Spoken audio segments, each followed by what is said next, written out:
Right then, lads and lasses, how we doing, and welcome back to the channel. Hope you're all having a lovely day. Welcome back to the Geordie Josh channel, and welcome back for 5pm news. In today's daily news video, we've got a pretty rough estimate on how much money Newcastle United can and should be spending in this summer window. Of course, we will get onto that in just a second. Let me just tell you, it's quite a lot of money, more than I've certainly got in the bank. And of course, we have got the two targets that Newcastle United are currently working on. Fingers crossed we will sign more than two players, but it's not the exact players that we have that we are working on. It's the calibre and the position of player.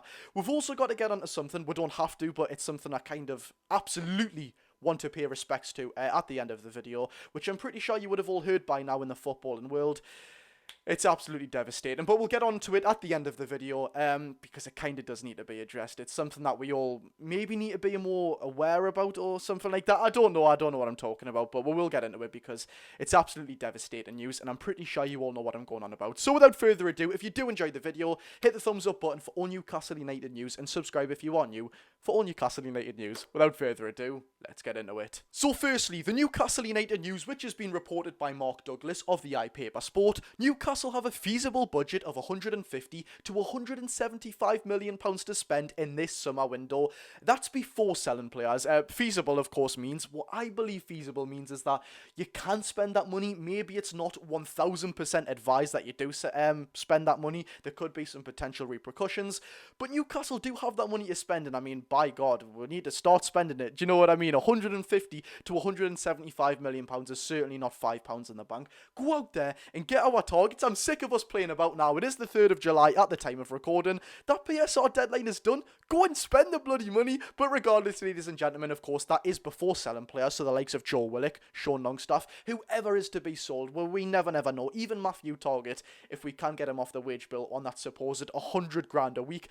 This is like in a lot of money for Newcastle United. Even the likes of Sean Longstaff and even Lewis Miley, who's been linked to Crystal Palace. Please don't sell him. That's kind of off the charts for me. But if it was to be sold, we all know Lewis Miley and Sean Longstaff are PR profit, leaving us even more money to spend. No, the likes of Alexander Isak are not being counted in that calibre of players to be sold. Also, Mark Douglas does say, as we speak, Newcastle are currently working on, in specific, 2 deals, a centre-back and a João Pedro replacement. Now, a centre-back is pretty much ideal and is needed, as we all know, to be that Fabian Schär successor. Last season, I think he had quite an okay season to the start. It may have been a little bit rough. Next season, however, he's only getting older, but just like Dan Burn, you never know. He might prime in his latter ages of his footballing career, but I do think it is important that this is the season we get that centre-back replacement, because in 2 years' time, it's not going to be the Fabian Schär, as we all know. Next season, maybe, or the season coming up, I should say, he can hack it, I guess, for another Premier League season, but then we've got Champions League. To embed one right now, when we're playing on all 4 fronts,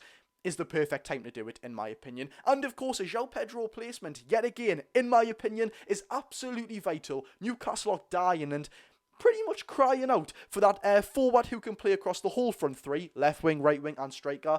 João Pedro could do that, even playing in midfield, which was hence why I was such a big fan. But there's plenty other players out on the market who can fill that calibre of player. Undoubtedly, there's many. A little teaser we seen from William Mula on his Snapchat, actually. I think he was posed up with Anthony Elanga, and a fan, must have been a Newcastle fan, replied to his story saying, our right wingers, obviously on about Anthony Elanga and William Mula, as William Mula has impressed on that right-hand side, especially when he played against Bromley and even Birmingham. He was electric in that feisty little game. I really do love watching the highlights back of that one, by the way, just a random personal note. But Isula responded back to that comment of our right wingers with an audio of a famous Cristiano Ronaldo interview, shall we say, where the audio says, play me on the left, on the right, in the middle, I don't care, I will play anywhere, I just want to play.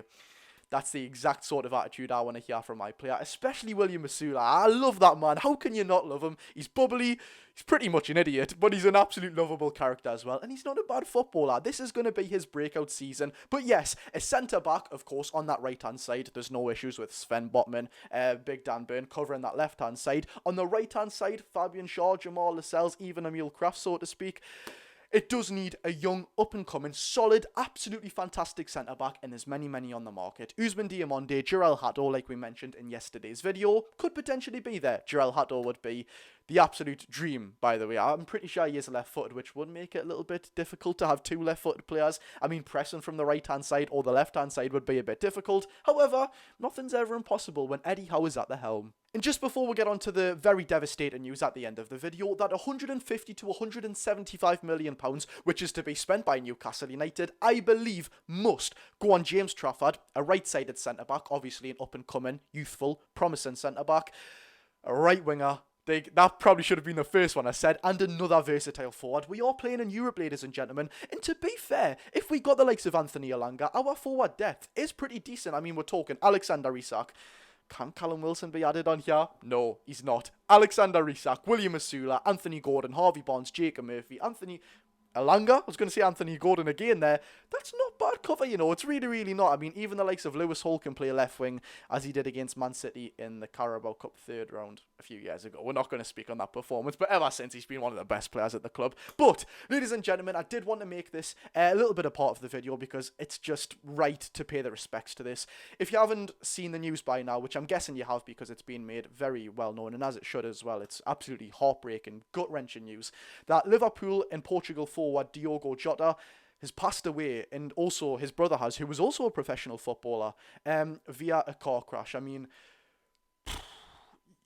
you can't even fathom how terrible that is, really, can you? I mean, he got married 5 days ago, I believe, at the time of recording, to his childhood sweetheart, who I believe he knew since he was a child. He's had 3 kids.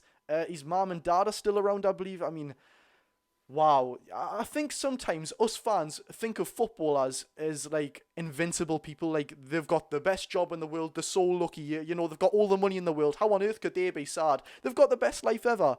And then it can just be taken away from you in a second. Like,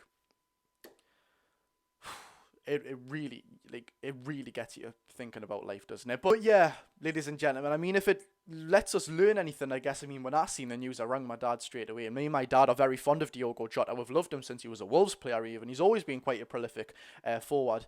But if it does make you realise anything, just never, and I'm not one to give you advice, I'm really not. I'm only here to laugh and joke about Newcastle United news and give you the best coverage that I can while cracking a few jokes out. But if this news does make you learn anything, just never take life for granted. And I am one who's really, really guilty of that. Sometimes I'll do days where I just kind of let it pass me by. I don't take anything in. Sometimes I won't do anything productive. You really, really do have to make the most of life. And yeah, just always chase your goals, I guess. But there we have it, ladies and gentlemen. If you did enjoy the video on the Newcastle United news, hit that thumbs up button and subscribe if you are new for all Newcastle United news. I've been Geordie Josh. Go and have a lovely, lovely day. Smash whatever you are doing, and I will see you tomorrow, hopefully. I'm going to go and get a haircut because it is very, very due. I've been Geordie Josh. Go and enjoy your day, people.